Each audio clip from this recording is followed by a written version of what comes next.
My name is Arthur Miller. I'm 74 years old, and recently my own son stripped me of everything I had built in this life, then cast me aside like an unwanted burden into this assisted living facility. All right, Dad, time to get you to the home. But what he never imagined was that his old man still had a few cards up his sleeve, cards that would change everyone's destiny forever. This morning, waking up in a bed that smelled of cheap disinfectant, old dampness, and resignation, the first thing that came to mind was that afternoon when I signed the papers my son, David, placed on the table. "It's for your own good, Dad," he said with that artificial smile he'd been perfecting since his mother passed away. "This way, you don't have to worry about anything. I'll take care of everything." What an idiot I was. More than 5 decades waking up with the first crow of the rooster, my hands cracked and raw from grease and cold, all to give him what I never had. I was a welder my whole life, a good one, the kind who earned his bread with daily sweat. I opened my own shop, sold my truck, and when my wife was still alive, we even pawned our wedding rings so David could study in the city. He was going to be an engineer, the first in the family. My pride, my promise, my ruin. 3 months after signing those papers, David appeared at home with 2 men in uniforms, a small suitcase, and a look of pity he no longer even tried to fake. "Dad, I found a perfect place for you. You'll be cared for, comfortable. They're doing it for you." A lie. This place isn't for caring for anyone. It's where those who are no longer useful come to wither away. A place where families bury their guilt while shaking off responsibility. That first night, I didn't sleep. I cried like a little kid. My body ached, my soul ached. And that feeling that everything I had done for 70 years had gone to waste. I felt betrayed, as if my life had been a bad joke. But the days passed.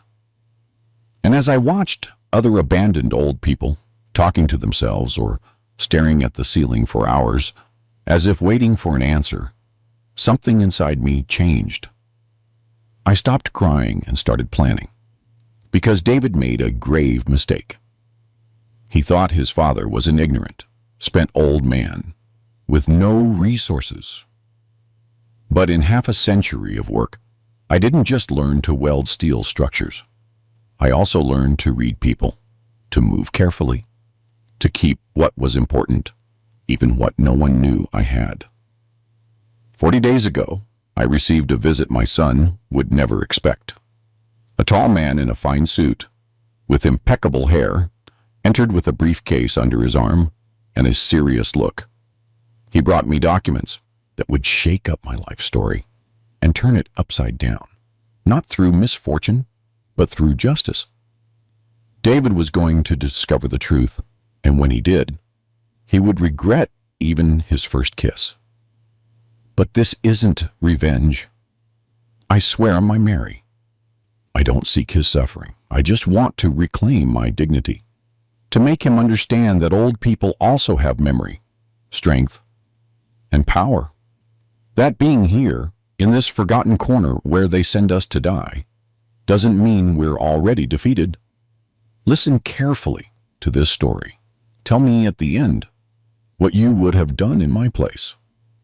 And also tell me from which city you are listening to me. Because what you are about to hear now is not just a story. It is my life. It is real. It is painful. And it's just beginning. But for you to understand how we got here, I need to tell you who Arthur Miller was before he became the man who talks to himself in a forgotten corner. Because my life, believe me, wasn't always this combination of abandonment, silence, and cold walls. I was born in a small farming community in rural Ohio, surrounded by hard land and promises that never materialized. My father was also a welder, though he died when I was just 14. crushed by a poorly secured beam on a construction site. My mother was left with 4 kids to feed. No pension, no school, no one to help. From then on, I learned that one shouldn't wait for life to give. One must snatch what one needs, even with teeth. At 18, I left for a city in Ohio with an old backpack, 3 shirts, and $50 an uncle gave me. My first job was as a helper in a blacksmith shop, sweeping, cutting rebar, picking up rusty nails from the floor. I slept in a small room with 4 other guys, and we ate whatever we could, rice with eggs or beans with tortillas. But I knew what I wanted, and I was going to get it, no matter the cost. Until one day, at a local county fair in a neighboring town, I saw her. Her name was Mary. She sold flowers with her mother and had eyes that, I swear, could heal wounds with just a glance. I wasn't good at talking to women, so it took me 2 years to ask her out. It took another 3 to save for the ring, and when we finally got married, it was in a borrowed room with an old bed, a wobbly table, and a pile of dreams. I worked Monday through Sunday at Mr. Johnson's workshop, and Mary washed clothes for others to bring in money. And even with all that, we were happy, truly happy, because we had something that now seems extinct: unconditional love. When David was born, I cried with emotion. He was beautiful, strong, noisy. I promised, holding him in my arms, that he would never go through what I did, that he would have an education, opportunities, respect. And I worked like an animal to keep that promise. I opened my own workshop when he was 5 years old. Miller Ironworks and Welding, read the sign I painted with a borrowed brush. Every dollar that came in was divided into 3 parts: food, savings for a decent house, and a fund for his college. When Mary fell ill, David was 12. It was stomach cancer, fast and merciless. I sold the land we had bought to build on and started working double shifts to pay for private treatments. Mary held on for 5 years, but in the end, she left. I was 44 years old, and my heart felt like scrap metal. But I kept going for him, for the promise. David went on to study mechatronics engineering. I paid his tuition, books, computer, transportation, everything. While he studied, I survived on a taco and watery coffee. When he graduated, I thought it had all been worth it. My son, the engineer Miller, my blood, my legacy. I didn't know then that this same son, whom I raised with all the love possible, would be the one to throw me into the darkest emotional dumpster a father can experience. At first, everything was pride. David found a job at a major firm in Houston. I was bursting with happiness. I told every client at the shop that my son was an engineer, that he worked at a tech company, that he was already someone important. I imagined him designing things I didn't understand, using modern computers, eating in air-conditioned offices. And it made me happy. I thought, all that sacrifice served a purpose. But his visits became scarcer and scarcer. At first, he came every weekend, then once every 2, then a whole month without hearing from him. "Dad, I've been really busy," he would say when I called. "I'm up to my neck in projects. I haven't even stopped to breathe." And I understood.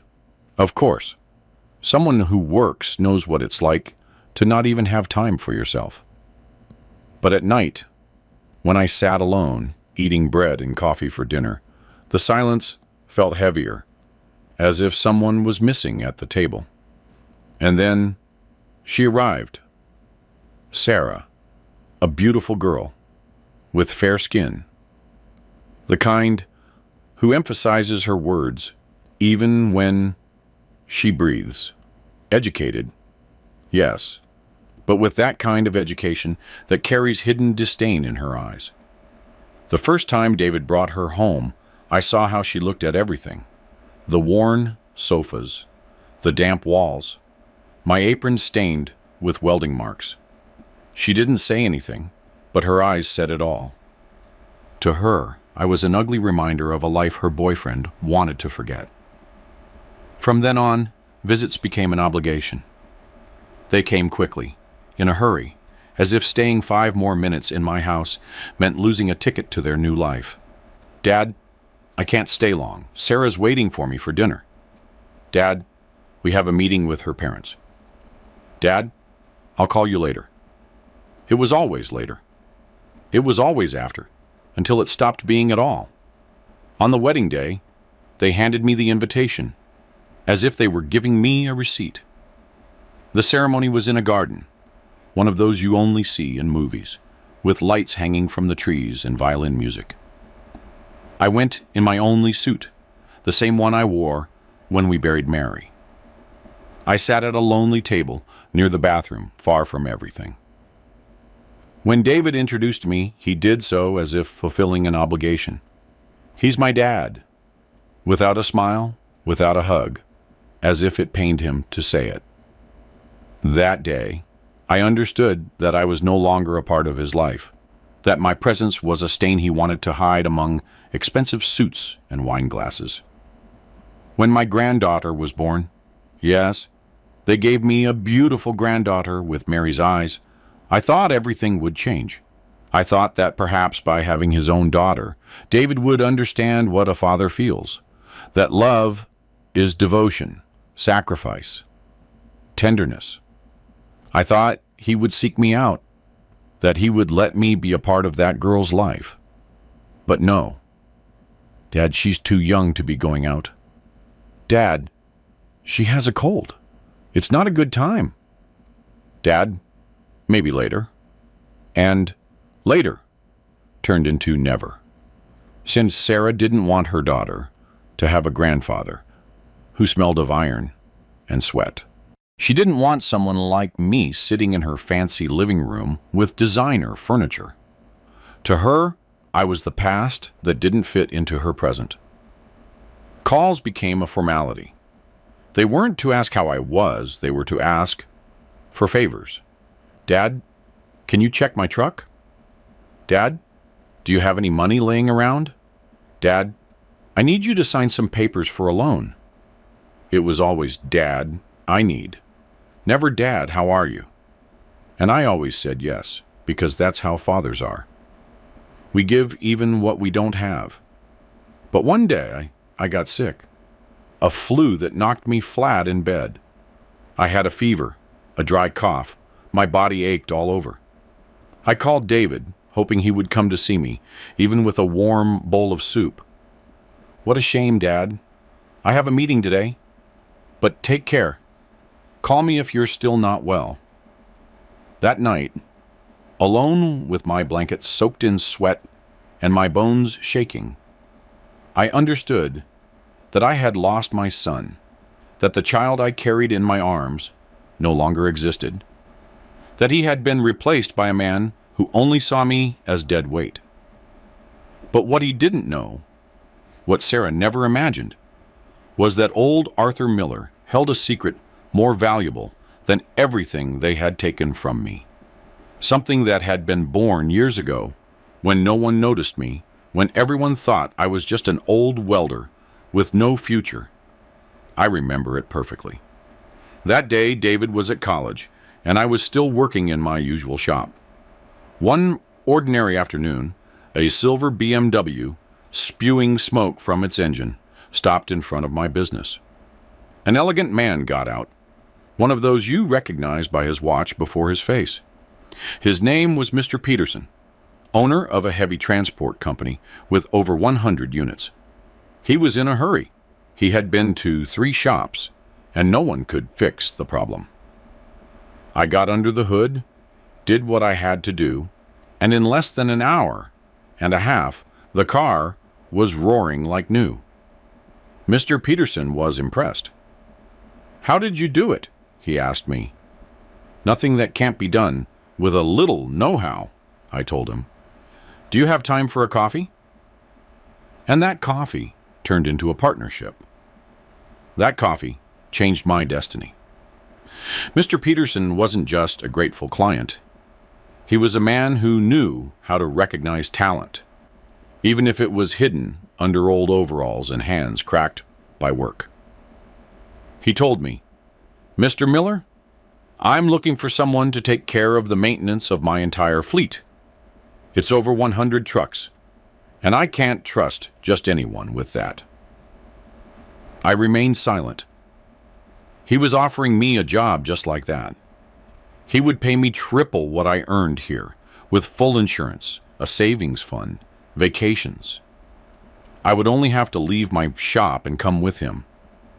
But I didn't accept. I thanked him, but no. My shop was my home.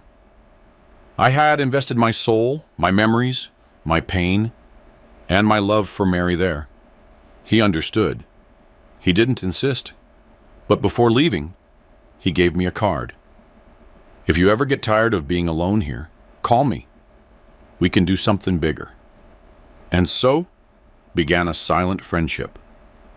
Every time his trucks had problems, they came to my shop. And every time Mr. Peterson passed by, he stopped to chat with me. Sometimes he brought me pastries. Other times, a bottle of bourbon that we saved for special occasions. We talked about business, politics, how badly families age when gratitude is lost.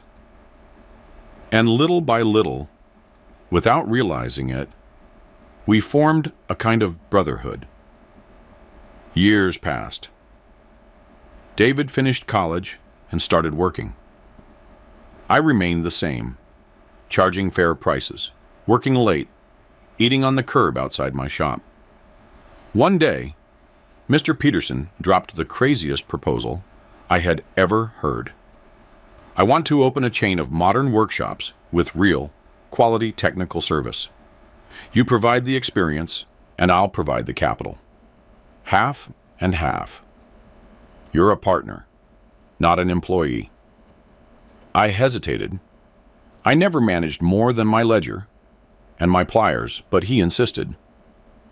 He showed me the numbers, the contracts, the insurance, and in the end, I accepted. We signed a 10-year partnership agreement.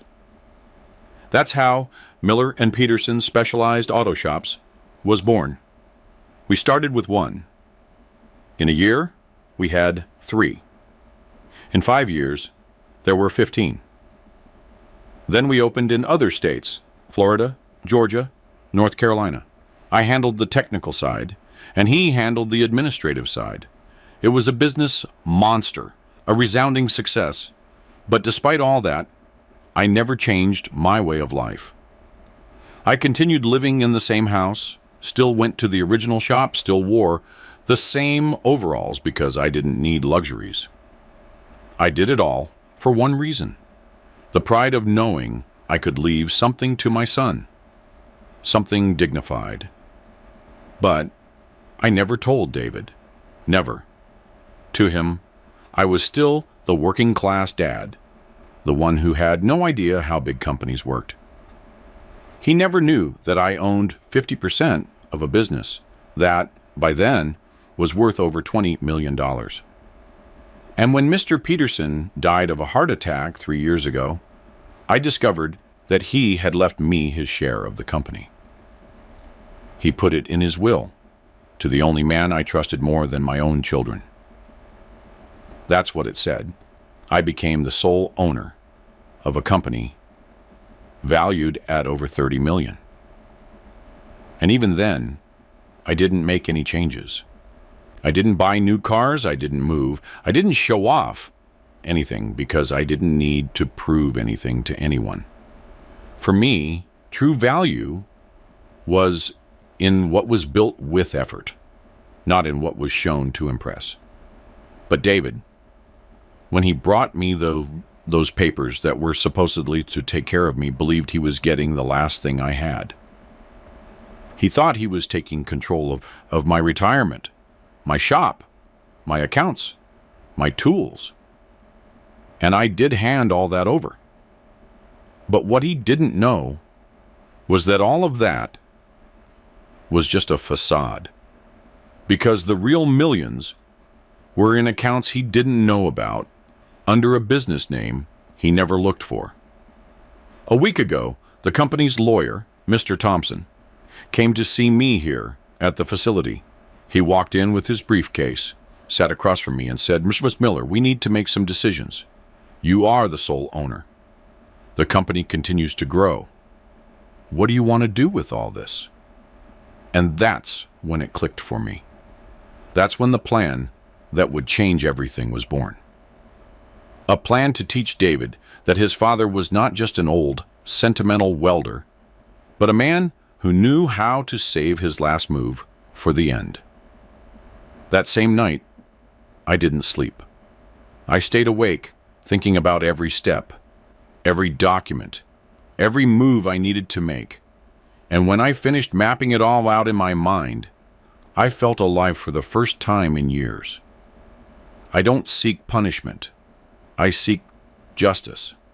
I don't want to destroy him, but I do want to make him see that you don't play with family, and that sometimes fathers don't say everything, but they know everything. I didn't have to wait long for the plan to start taking effect. 2 days after Mr. Thompson's visit, David showed up at the facility. It was the first time I had seen him since I had settled in there. He arrived with a bouquet of flowers and a coconut custard, my favorite dessert. How curious. He hadn't remembered it for years, but suddenly now he was carrying it. His smile was one of those that looked like it came from a toothpaste commercial. Rehearsed, tense. So, "Dad, how are you? I brought you this. I know you like it a lot," he said, approaching as if nothing had happened. I sat on the bed, back straight, and looked him directly in the eyes. I didn't say anything for a few seconds. I just watched him. He settled into the chair next to my bed, uncomfortable, as if he suddenly didn't know what to do with his hands. "And to what do I owe this generous visit, son?" "What do you mean, to what? Can't I come see my dad? I've been thinking about you a lot. I miss you," he blurted out, as if he hadn't been the one to kick me out of my house without warning. In the 3 months I had been institutionalized in that facility, this was only his second visit. But now he spoke as if we had years of family dinners and sincere hugs. He started asking questions he had never been interested in before. "How are they treating you here, Dad? Are you eating well? Do you need anything? How's the care?" Every word sounded contrived, as if it came from a script. I, calm, showing no emotion, replied, "I'm fine, son. They take care of me here. I have a bed, food. I don't need anything else." I lied, of course. That place was a hell with plastic flowers, but I wasn't going to give him the satisfaction of knowing how I really felt. "Dad, I've been talking to Sarah.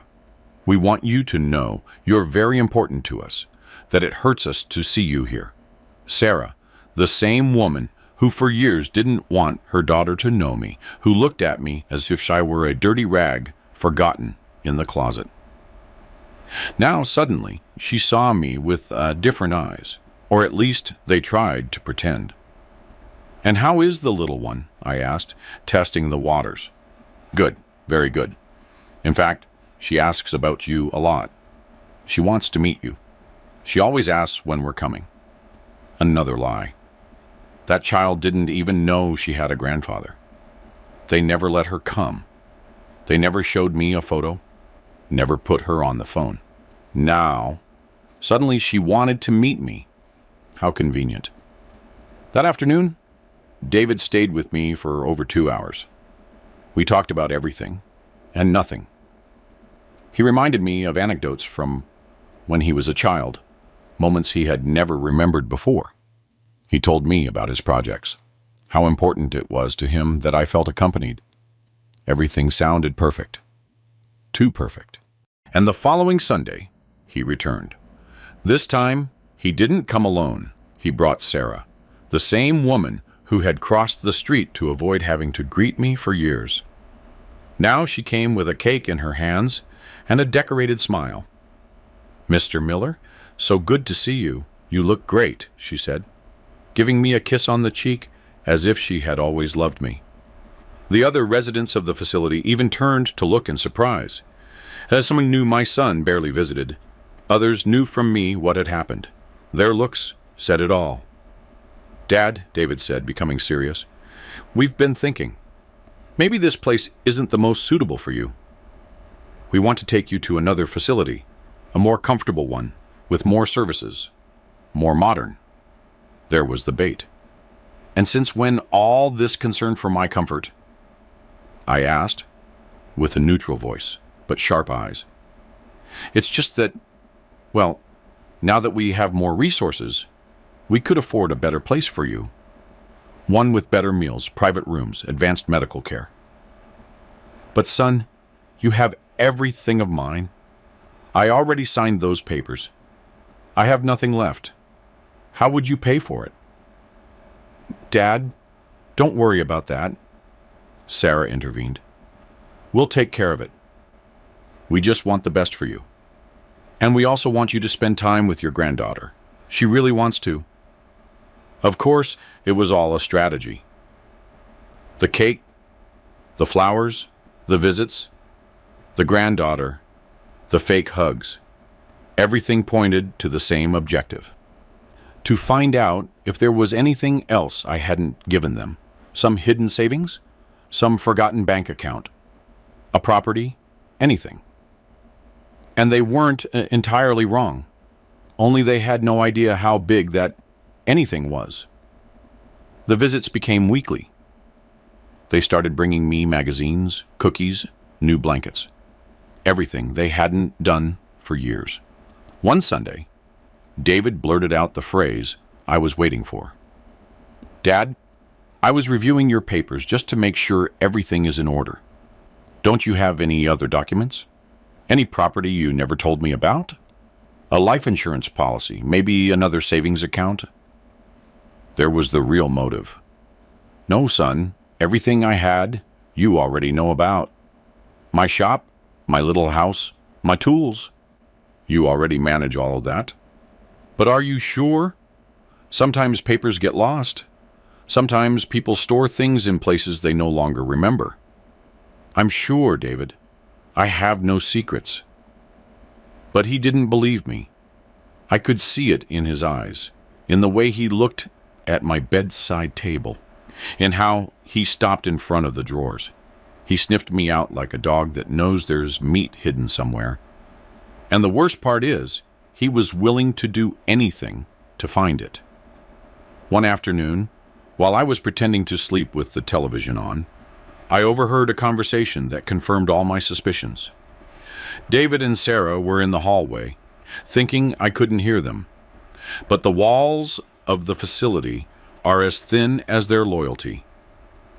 "Are you sure the old man doesn't have more money hidden?" Sarah whispered, tense, as if talking about loot. "He must have something," David replied, frustrated. "My contact at the bank told me there have been movements in Arthur Miller's name, not from the accounts I control, but from others. But he says he has nothing else." "And what are we going to do?" she asked. "If there's something else, he's not going to just hand it over.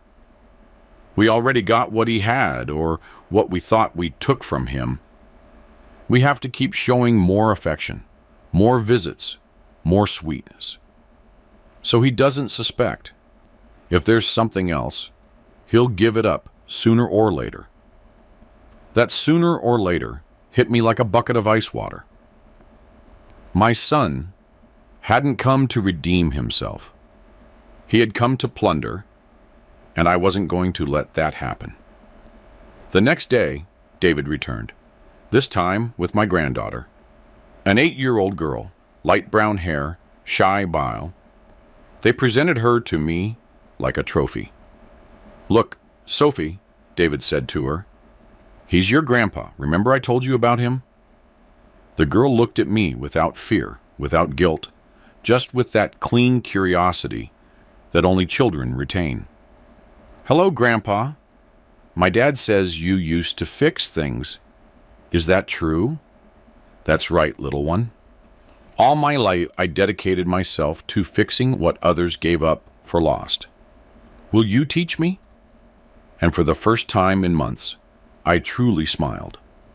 That moment, that genuine instant, that contact with a person who sought nothing, who demanded nothing, gave me a little hope back.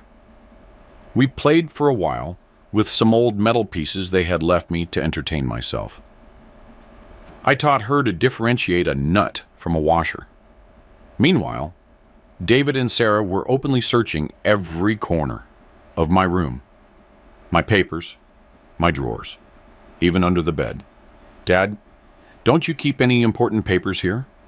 Something you might have forgotten? A receipt? A contract? Whatever?" "No, son. Here I only have my clothes and my medicines." "And in the house, before you came here, wasn't there a safe, a hiding place?" The girl stopped playing and looked at her dad with that cutting innocence that disarms any mask. "Why are you asking Grandpa that? Aren't we here to see him because we love him?" David froze. Sarah looked away. Inside, I felt immense pride. "Of course we love him, honey. I'm just helping him with his papers because it's a lot of responsibility." "But you don't need to search while we play," the girl insisted. "That's not love." I felt a lump in my throat. She had said it all. What many adults dare not name, an 8-year-old girl had said. That night I didn't sleep because of rage. But not a burning rage. Rather one that organized. I sat on the bed, took a deep breath, and made the final decision. I was no longer going to allow another fake visit, another gesture of self-interest. It was time to make my move. The next morning, I called Mr. Thompson. He answered on the first ring. "Mr. Thompson, I've made a decision. I need you to come as soon as possible. It's time to define what to do with the company." 2 hours later, he was sitting in front of me with a folder in his hands. "Mr. Miller, tell me, what have you decided?" "Divide the 30 million into 3 parts, I told him without hesitation. "I want a dignified home for seniors like me to be founded, so they don't live in abandonment, so they don't die feeling like they're a burden. That will be my first legacy." Mr. Thompson nodded in silence, but his eyebrows rose. He waited for me to continue. "The second part will be to create scholarships in honor of my wife, Mary. Scholarships for talented young people without money. Kids who dream, as I dreamed, of studying something great, who want to get ahead, and who have parents who work their backs off as I did. I want that scholarship to change lives. And the third part will be for my granddaughter, Sophie, but not directly.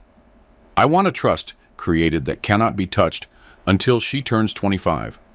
Neither David nor Sarah should have access to a single penny.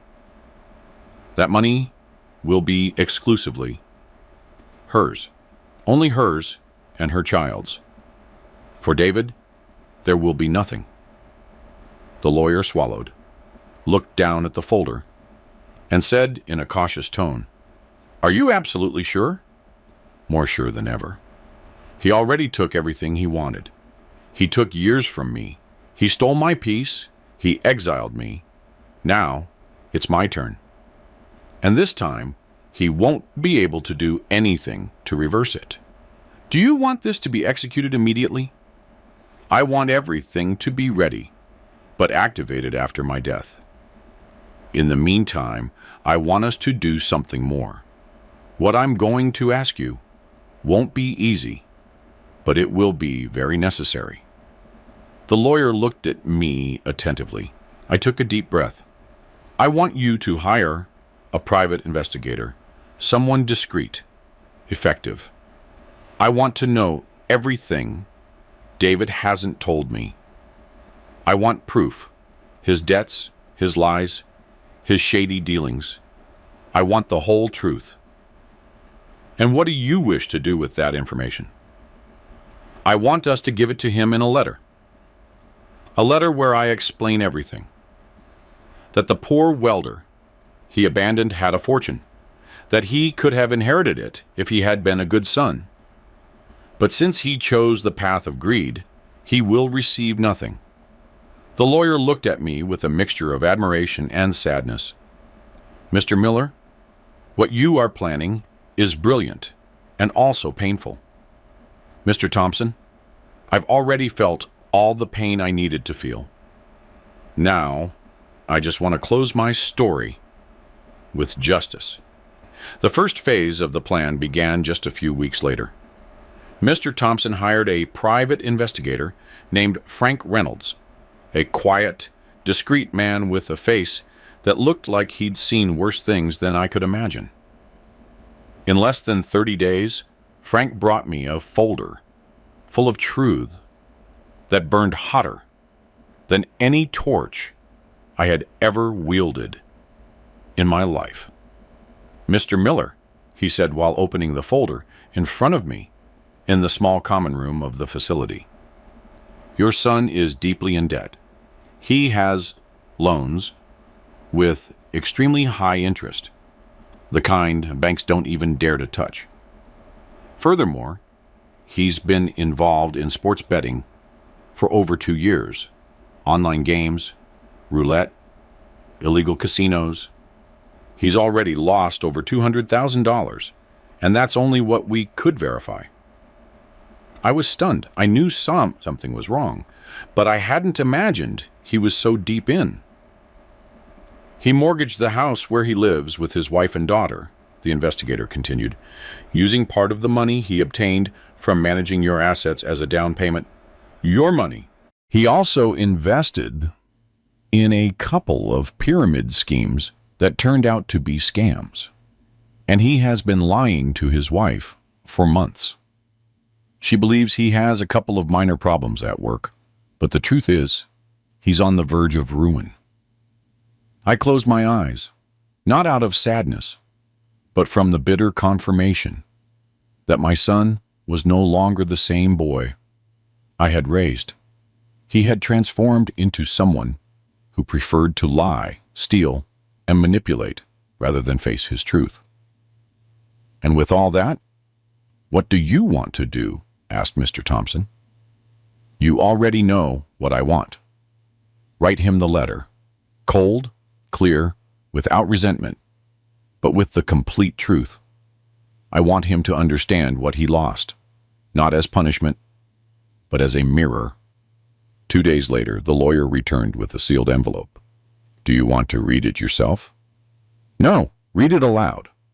The lawyer took a breath and began. David, through this letter, I inform you that I know everything. Your debts, your lies, your bets, your deceptions. I also know that you mortgaged the house where your family lives, using the money you stole from me. I know you put me in this facility, not out of concern, but out of convenience. And I know your recent visits were not out of affection, but out of desperation.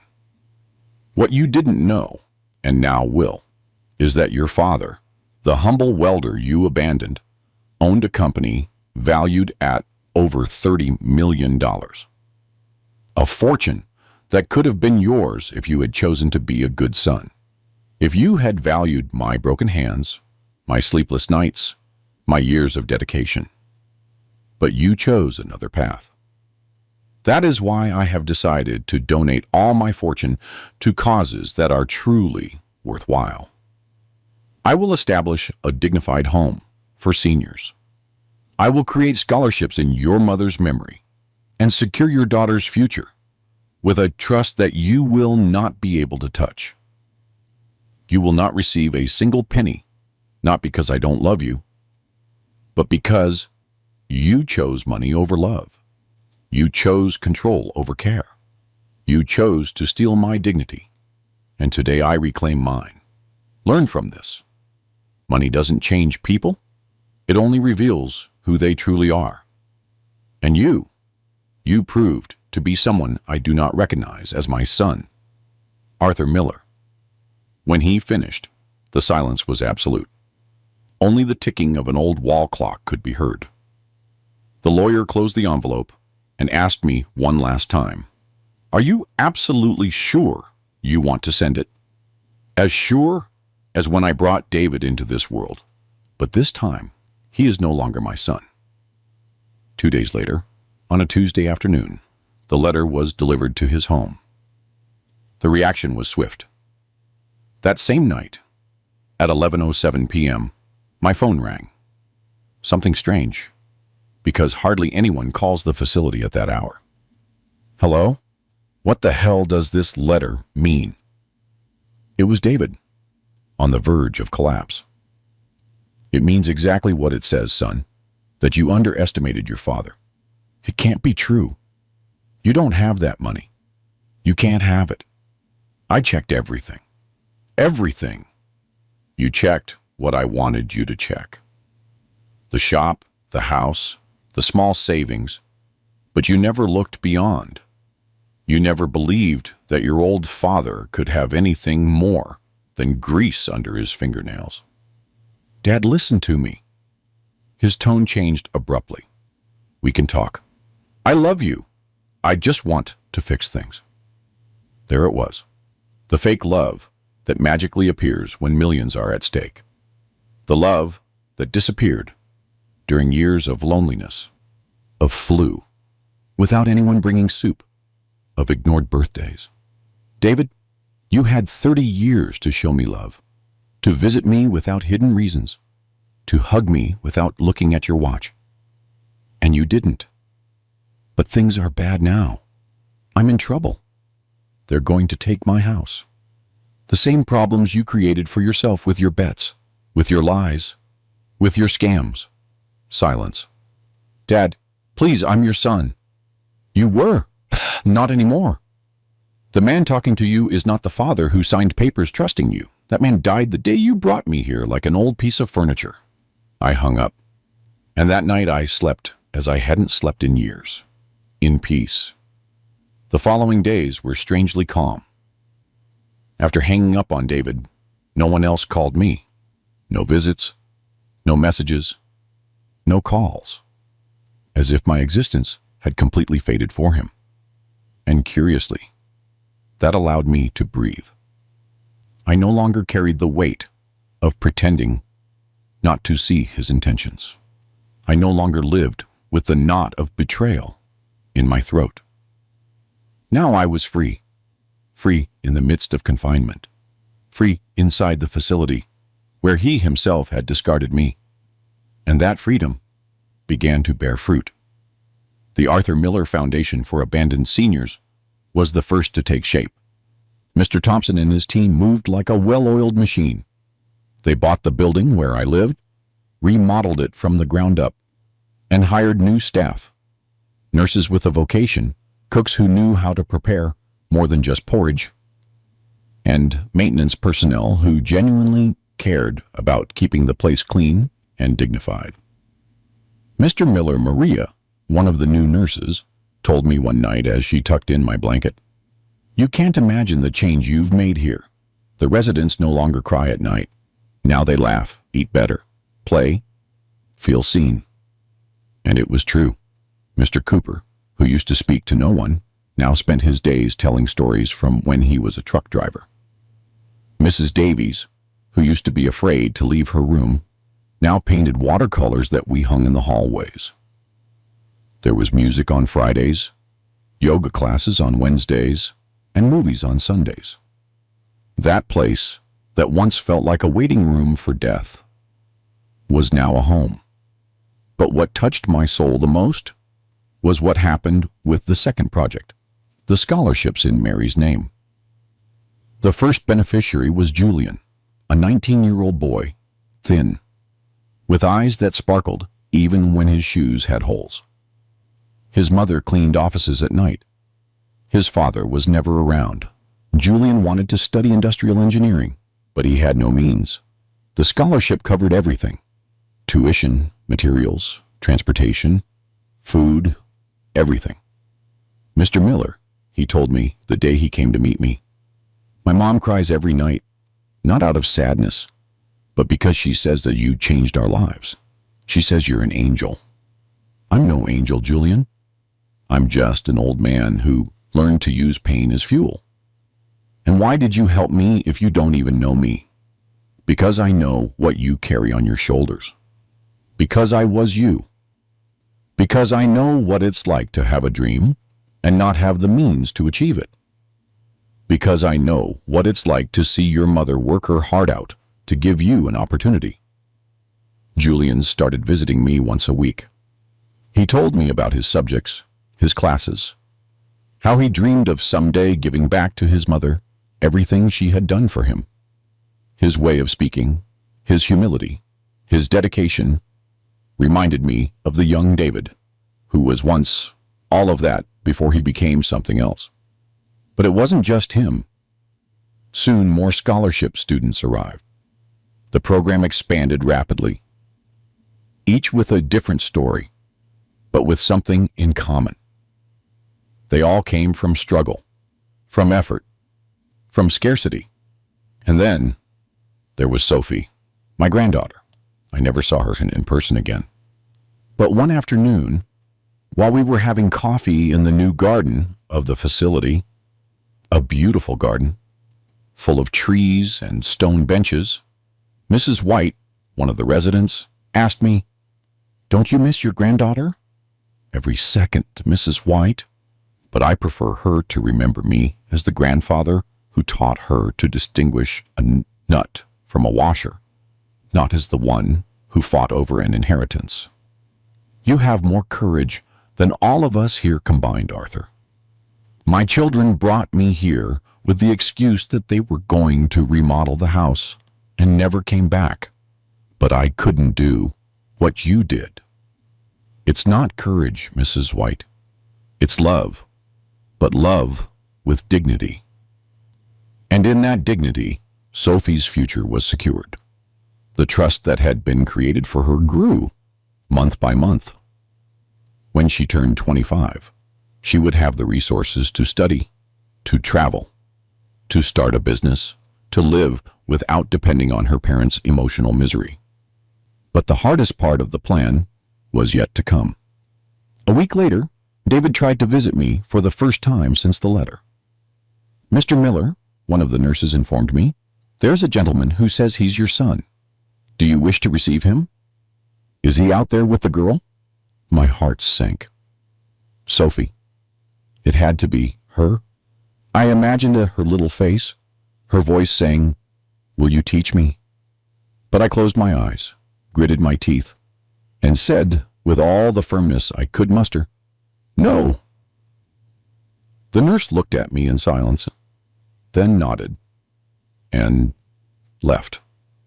That was without a doubt the most painful moment of the entire process, but also the most necessary, because I knew that if I opened that door, if I allowed access to my life again, they wouldn't do it for love. They would do it for strategy. And Sophie, even if she didn't know it, was part of that strategy.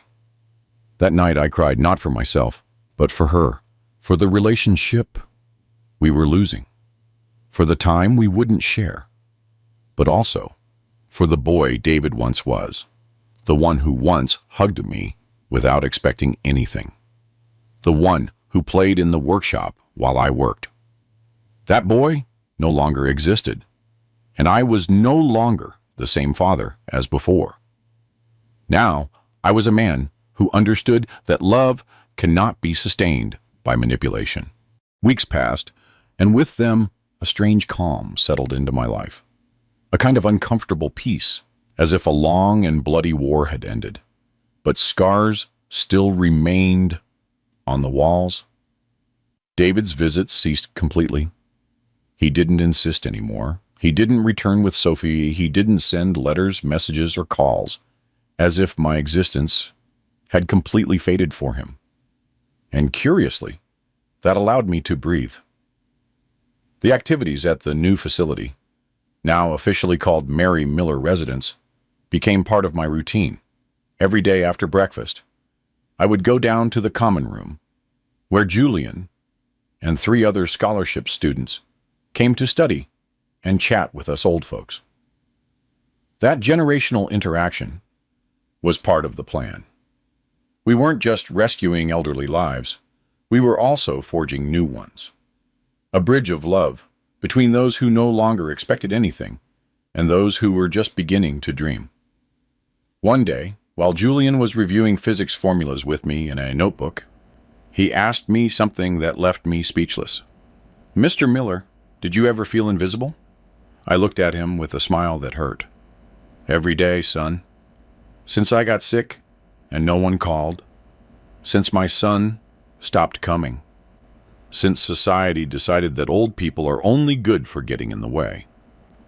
Being invisible is like dying little by little. But one day, I understood that being invisible to some doesn't mean being worth nothing. It means finding those who do see you." He lowered his head, moved, and murmured, "I see you, and my mom does too. You're like a beacon for us."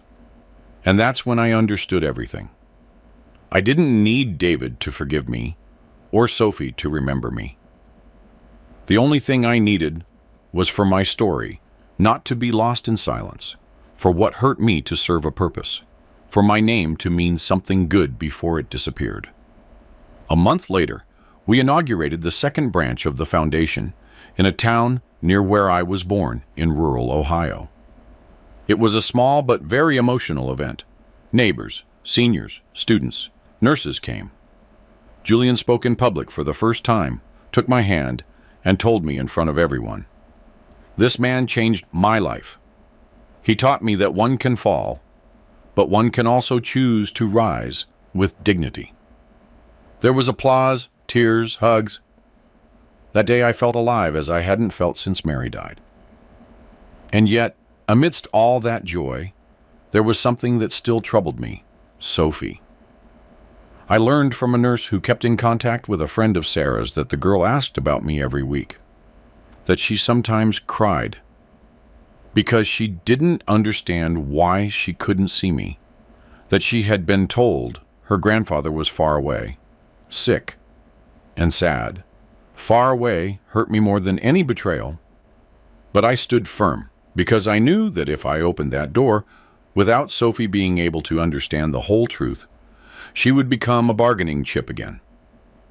And she didn't deserve that. Mr. Thompson came to see me one afternoon with new news. "Mr. Miller, I'm afraid David's situation has worsened more than we already knew. Yes, he lost the house. Sarah filed for divorce after learning about all the debts. Sophie now lives with her maternal grandparents. David is renting a room in a basement apartment without a stable job, doing sporadic work. He's in a desperate situation. And what do you want me to do with that information? I just thought you should know, in case you ever decide..." "No." My response was dry, without resentment, but also without false compassion. He chose. He signed that destiny, not me. The lawyer looked down and nodded. "Very well. I just had an obligation to inform you." That night, I sat alone in the garden. The sky was clear. The stars shone as they did when Mary and I slept on the roof of our small adobe room with the mattress on the floor. I remembered her laughter, her voice when she said, "When we're old, I want you to keep bringing me coffee in bed." And I felt that somehow I was fulfilling her wish, even if it wasn't with her, even if I was doing it alone. At some point in the early morning, I cried for David, but not for the man who robbed me, abandoned me, and betrayed me. I cried for the boy he once was, for the child who crawled under my workbench to play with screws, For the child who hugged me with muddy arms and told me, "Dad, when I grow up, I want to be like you." That child was gone, but my love for him, though wounded, hadn't completely died either. "I forgive you," I whispered to the air, "but I don't want you back." The days began to pass with an unexpected gentleness. Life in the residence had transformed into a kind routine. Mornings tasted of freshly brewed coffee. Afternoons smelled of sweet pastries, and nights were no longer long silences, but conversations among companions who, like me, had once again felt like people. In this calm atmosphere, news of the fruits of my decision continued to arrive. The scholarship program grew to 20 students in 3 months.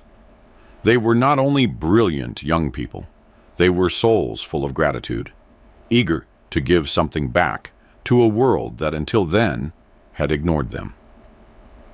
Each of them wrote a monthly letter. Some were short, others long, but all full of truth. They read the letters to me in the living room. Some made me laugh, others made me cry.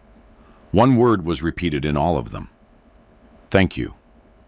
One morning, Julian ran in, happier than usual. "Mr. Miller, I was chosen to participate in an exchange program in Germany. It's only for 3 weeks, but I'm going to leave the country for the first time." I smiled, as if he were my own grandson. I got up with difficulty from the chair and hugged him tightly. "That young man, that's exactly what I wanted. For someone to go further than I did, for you to take flight and not look down."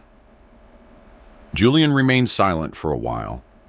Then he told me, "When I come back, I want to show you everything.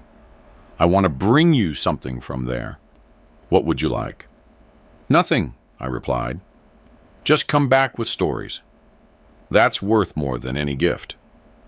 While all this was happening, I continued to receive sporadic reports from Mr. Thompson. David had hit rock bottom. After losing his house, his wife, his job, and his access to money, he had tried to ask several acquaintances for help. Everyone closed their doors to him. He had tried to sell the car, but it was already repossessed. He even tried to talk to some of the old suppliers at the shop, the same ones I treated with respect for years. No one lent him money. No one trusted him. My son's pride had turned to ruins. One day, the lawyer brought me a letter. It had no sender, but I knew from the moment I saw the envelope that it was from David. I hesitated before opening it, not out of fear, but out of caution. But something in me needed to know what it said, so I opened it.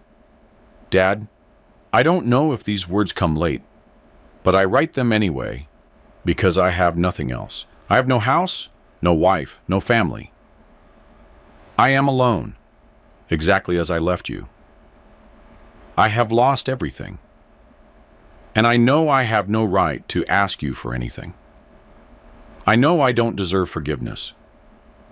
I just want you to know that although I never said it, I admired you my whole life. I never understood how much you did for me until I found myself alone, until there was no one to hug me unconditionally. I was an ungrateful son. I know I was because I believed that life was about climbing without looking down, because I confused success with escaping from who I was, because I thought that if I cut ties with you, I could become someone else. But now, with nothing, I understand that you were not my past. You were my root, and I cut it. I don't ask for money. I don't ask you to see me.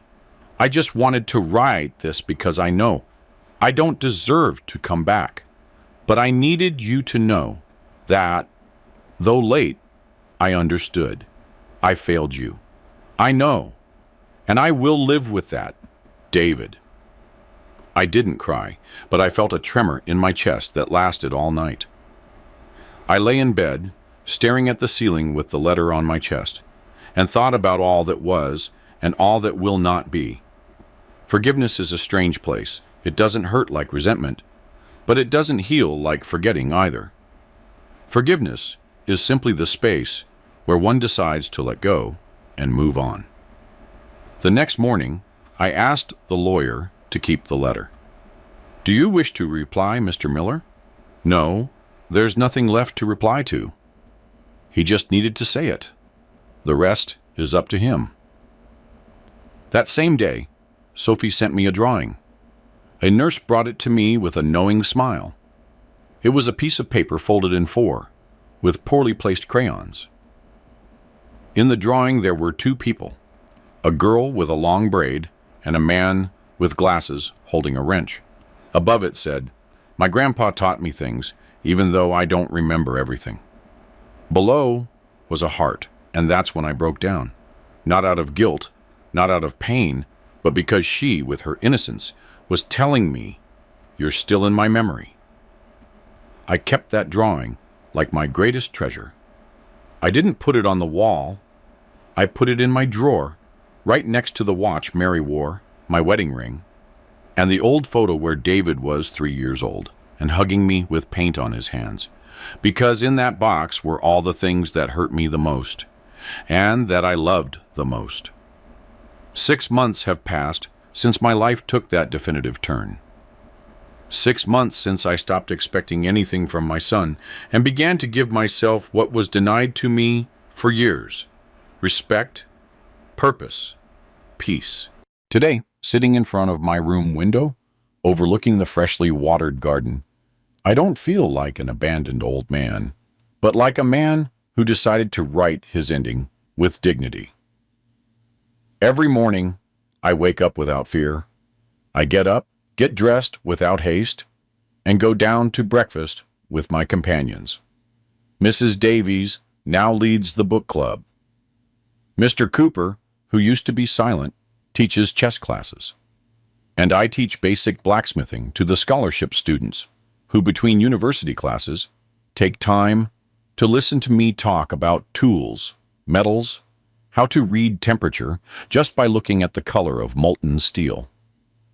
The facility is no longer a stepping stone to death. It is a space where life is still being built, and in part, that brings back something of what I felt lost for years. The Mary Miller Scholarship Program now has over 50 beneficiaries, students from all over the country who write monthly letters telling of their progress, their achievements, their setbacks. They speak to me with a closeness I didn't ask for but appreciate. Some even call me Uncle Arthur. Others adopted Grandpa, and I love it. It fills me because it reminds me that family doesn't always come with blood. Sometimes the real family is the one that chooses to stay when there's nothing to gain. 2 weeks ago, we inaugurated the third branch of the foundation, this time in the same farming community where I was born. Almost nothing is left of what it once was. The school is a ruin. The plaza is dry, and most young people have left. But now, with the new home, the old folks in town have a clean bed, a hot meal, and someone to genuinely wish them a good morning. It's little, but for those who have lost everything, it means the world. Julian returned from Germany and brought me a German steel screwdriver with an ergonomic handle. He gave it to me as if he were giving me a diamond. "This isn't just for you to keep teaching, Mr. Miller," he told me. "It's so you know that thanks to you, I also learned to fix what seems broken." And he hugged me as if I were his real grandfather, with tears, with strength, with gratitude. That young man has given me more joy in 1 year than David in the last 2 decades. But not everything has been easy. Just a few days ago, Sarah wrote me a letter. She said Sophie kept asking about me, that she kept the drawing in her backpack, that she had told her classmates that her grandpa fixed things with his heart. I didn't respond, not because I didn't want to, but because it wasn't time yet. Sophie will understand everything someday. And if fate is fair, when she turns 25 and discovers she has a trust that will allow her to study, travel, dream, she will also discover the story behind that gift. She will discover who her grandfather was. And then if she still wants to, she will seek to find me. And if I'm no longer here, at least she will know that someone thought of her without asking for anything in return. Because that is true love. To give, even when there's no one left to applaud it.